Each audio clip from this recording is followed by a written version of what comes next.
cooking show.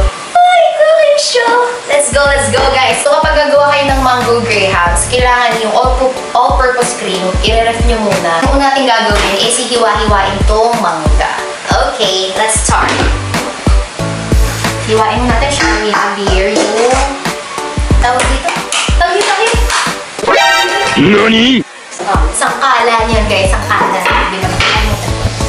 So, yan. Hiwain natin yung mangga. Actually, mas maganda sana kung yung mangga nyo, yung as in hilog na siya. Siyempre, kapag kakain ka ng mango grahams, ayaw mo naman ng may maasim na lasa. So, it's better to have yung talagang mangga na hinog na talaga para super tamis niya. Yun! Oh my gosh. Tapos, ang gagawin natin, syempre, isi-separate natin itong buto. And then, nakikita nyo ba yan? Yung hiwa. Kukutsarain natin siya. Or sasandukin niya. Para buo nating makuha yung laman ng mangga. So, this video, this vlog is for entertainment purposes only. If you have your own ways of creating mango graham, then go. Ganun! So, ito ay mango grahams a la Saiza. Okay?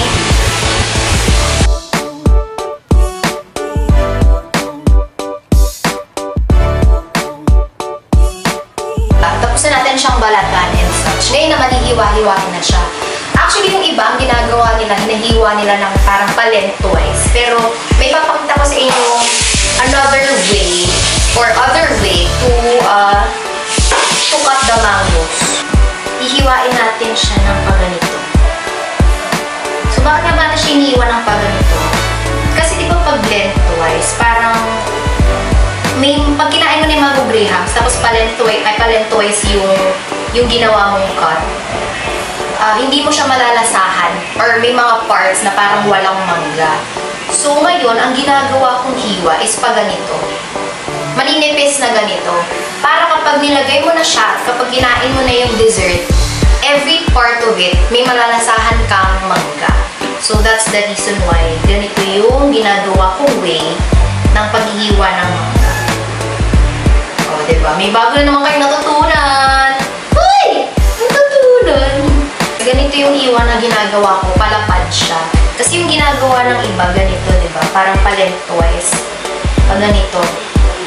Iba yung cut na ginagawa ng iba is ganito. Ganyan. Tapos nilalagay nila. Ako, ang ginagawa ko palapad.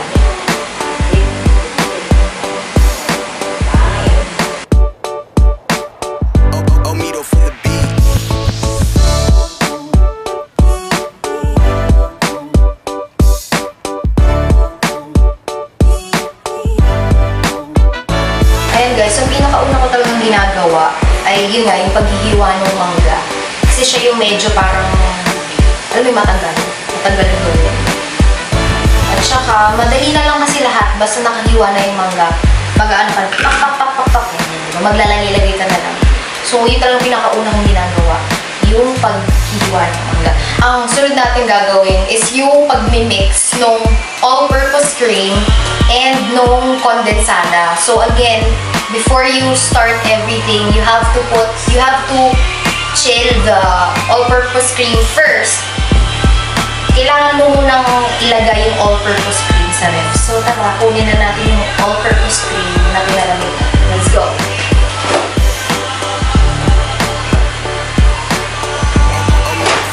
So, ito na ating all-purpose cream, guys.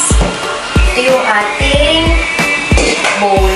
So, dapat gagamit tayo ng mixer. But unfortunately, medyo nagkalawang na yung ganito niya.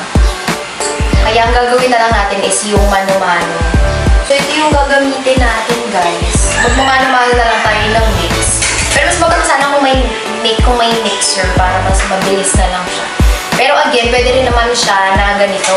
Mano-mano na lang. Bubuksan muna pala natin itong dalawang condensed milk. Actually, yung ginagamit ko talaga is cowbell. Kasi bukod sa, nung nagbebenta pa ako before ng grahams, ng mango graham, ang talagang ginagamit ko is cowbell. Kasi mas mura siya compare sa ibang mga condensed milk na available. And also, yung quality niya is superb din talaga. Pero dahil, ayun na, mapapansin nyo, dalawang magkaibang condensed milk yung gagamitin natin for today's video kasi ito yung available na meron tayo. At syempre, since pangbahay lang naman to, kahit ano namang condensed milk yung gamitin nyo. Kung ano available, guys.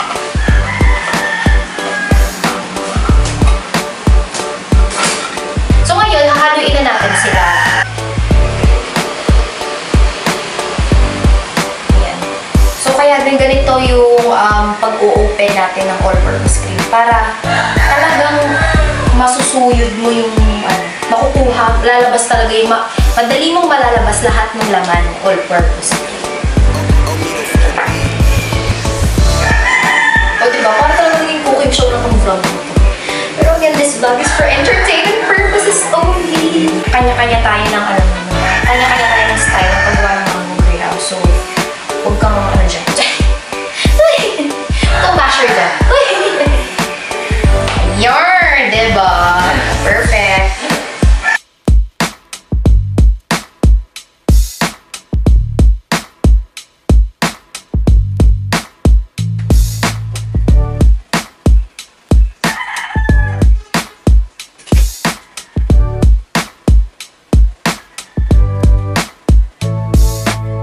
Bago natin ihalo yung condensed milk, kailangan mo natin siyang i-whisk. Yan. Just like this.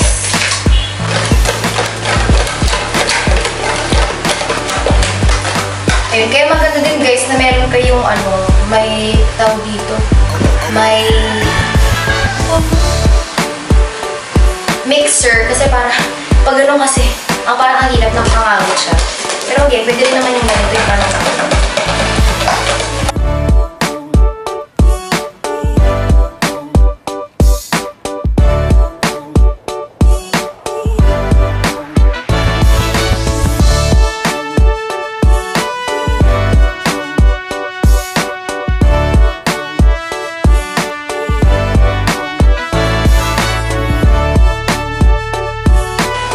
guys, ngayon, since na prepare na natin lahat ng mga ingredients, nahalo na natin yung mga kailangan haluin, na cut na natin yung mangga, and nakapag-crush na rin pala ako ng grahams. Actually, mas maganda if may crushed grahams talaga kayo, pero if wala, pwede nyo naman durugin yung ganito.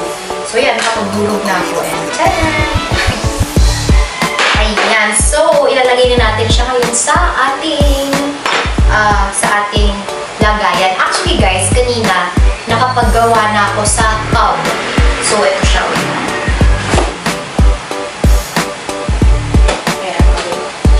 Nakagawa na ako ng dalawang tub kanina. So, hindi ko siya na-videoan kasi sakto na nalalobat yung camera ko. Pero yan, nakagawa na tayo ng dalawang tub. So ganito yung itsura niya kapag nasa tub siya. Nasa nasa Tupperware. So, yan. Okay, pabalikin natin siya sa ref.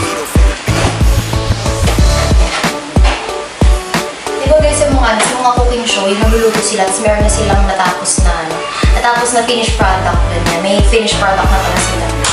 Ngayon naman, gagawa tayo ng pangmaramihan. So, dito natin siya ilalagay.